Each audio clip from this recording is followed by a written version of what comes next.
I just landed a huge deal for you. And then you tell me I'm gonna take 5% less this year? You are replaceable. You say that kind of stuff a lot, and that's why Brian Peters wrote you're a jackass on your parking curb.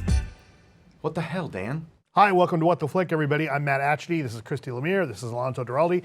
We are here to talk about unfinished business. Alonso's going to describe. Oh, yeah, okay. So it's Vince Vaughn, and he's trying so hard. He's always trying so hard to make money for his family or something. This time, no, I mean, seriously, he's like the face of the failing economy lately, after the internship and delivery man. So now this time he goes into business for himself after quitting his job, when he gets a pay cut, and joins up with Tom Wilkinson and Dave Franco, and I don't know what they're actually doing. Are they buying something? Are they selling something? This movie is very muddled about that, but it all involves them going to Germany where they get into crazy hijinks involving co-ed saunas on the G8 summit. Take a look. That was 1 year ago. The next day I started my own company. I only have 2 employees. One's too old and one's too young. I've never been on a business trip before. I'm pretty jacked. Can you not say your whole name today? Because the client can lose focus. Hello, I'm like Pancake. What was your last name? Pancake? Like breakfast. It's Greek. It's delicious. Yum. The good news is we nailed a big deal and we're traveling to Germany to shake on it. Hey, Dan. You gotta be kidding me. You're telling me we're bankrupt? If we don't close this deal. When you're the little guy taking on the big guy. You're gonna go up against me and Dynamic Systems. We're gonna be hard to beat. The first rule is show the client a good time. Let's party. All we do is party, and get high right now. Snoop Lion, probably time to pass that. Just do it, throw it. What happened? If we close this deal, I want to make love to a woman. Wheelbarrow position. How is it a wheelbarrow? One person's legs is being held up. Does that feel good? No. Maybe we should just try to do it normal. Maybe put me down when you get a chance. I'm losing confidence in the team. Unfinished business. I'm next on the upgrade list. Sorry, I'd give you my seat, but I've never been upgraded. That's all right. But I appreciate you. It is an honor to sit in front of you.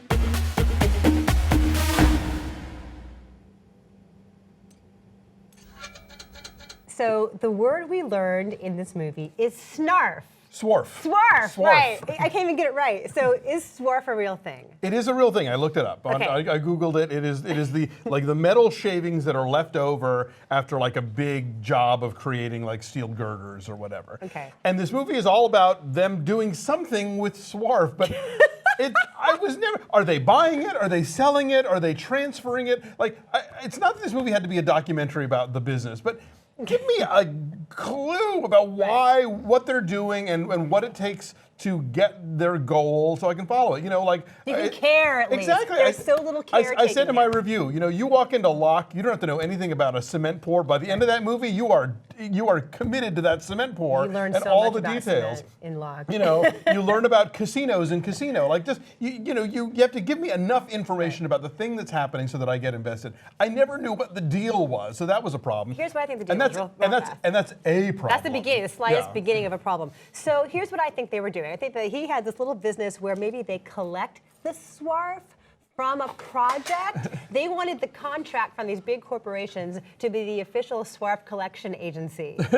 And I don't think they were selling it or buying it. I think they were transferring the swarf elsewhere. So they're a recycling company. It was a credit think default so. swap of swarf. I don't know. think So that's just the icing of the problems with this movie.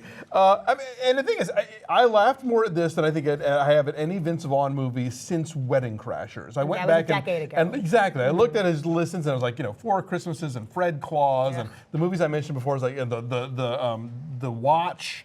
So it's been a painful run there. That was a bad one. This has a few funny moments, but it is tonally all over the place. Yeah. On the one hand, it wants to be this sort of raunchy R-rated comedy and boobies and, naked gay leather men and all that stuff.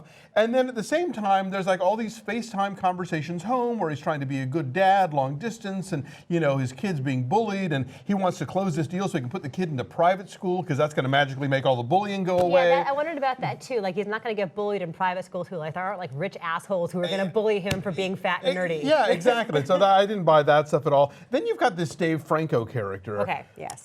problematic. Let's unpack that one, okay? First of all, we're supposed to sort of be laughing at him because he's kind of a goofus and he gets words wrong and he's not very bright. Then we find out that he lives in a group home, so the fact that apparently he's out in the world and doing this job is actually, good for him. But then also we find out that he's this valuable member of the team and is given, really good insight into the reports that they're using for this, whatever the business is.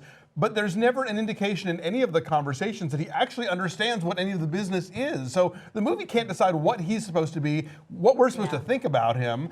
And it's very messy. It's very uncomfortable, the whole James Franco, the whole Dave Franco character, because in the beginning, he is like innocent and sweet and kind of likable and enthusiastic and wants to be along for the ride. And then I'm thinking, are we laughing at him? Are we supposed to like him? Exactly. Because he's kind of on the spectrum someplace. It changes from scene to scene almost with what we're supposed to take away from him. And then there are uncomfortable scenes, sexual scenes involving his character and his naivete and what he learns when they go to Berlin. And at one point he slips and gets a dick in his face in Folsom. They have to go to Folsom, and I will say that scene does push the visible penis humor in a Hollywood movie to its furthest extreme. There was more cock in this movie than there was in 50 Shades of Grey. Yeah, that's for sure. Almost as much as there was an interior leather bar. Yeah, I would say. That's true. With the other Franco. Another Franco joint. But speaking of that, like Nick Frost has some vaguely sweet moments. Yes. He's one of the better things in the movie. The closet leather bear dude, whatever he is. So. Although his whole thing about how because of my shape, I get ignored at these things, and I'm thinking you're going to the wrong bars, Nick Frost. Nick Frost knows that too, because Nick Frost knows who his fans are on the internet. Yes. So he's smarter than that character is. Nick Frost is very sweet. Anyway, this whole movie is just, I don't know. I think you would think that right now would be this really perfect time to do a movie about the economy and how it fucks people over, and everybody hates their job in a way. You get, that's kind of a recurring thing, but it ultimately doesn't have anything to say about that stuff. It just sort of wants these kind of wacky hijinks. They throw in the G8 summit and have nothing to say about what the G8 summit is even about or what it means to working class or kind of drone level corporate types like the Vince Vaughn character. It doesn't feel like connecting any dots at all. It's like, oh look, the tear gas. You okay, Dan? I'm not crying. It's just poison in my eyes. I feel like the G8 was a device, along with the fact that it's Folsom, along with the fact that it's Oktoberfest, for why they can't get a hotel rooms. Yeah. I'm not going to give away the one truly clever idea in the entire movie. Yeah. But it involves trouble with hotel rooms. Yes. And it's the only funny thing, the only clever thing. I wanted to see that movie. I wanted to see what happened to Vince Vaughn in that movie. And you will know what I'm talking about when you see it. Please don't see it. But it's messy, and I kind of don't hate the idea of Vince Vaughn trying to be sincere, trying to do a 180 from the snarky, fast-talking hustler that he made his name on. But it's like the scripts are always terrible and mawkish and flimsy. And this is directed by the guy Ken Scott who did Delivery Man, which was the worst. And you could totally balance the boobies and the sincerity in a better, smarter movie where the people making it knew what they were doing.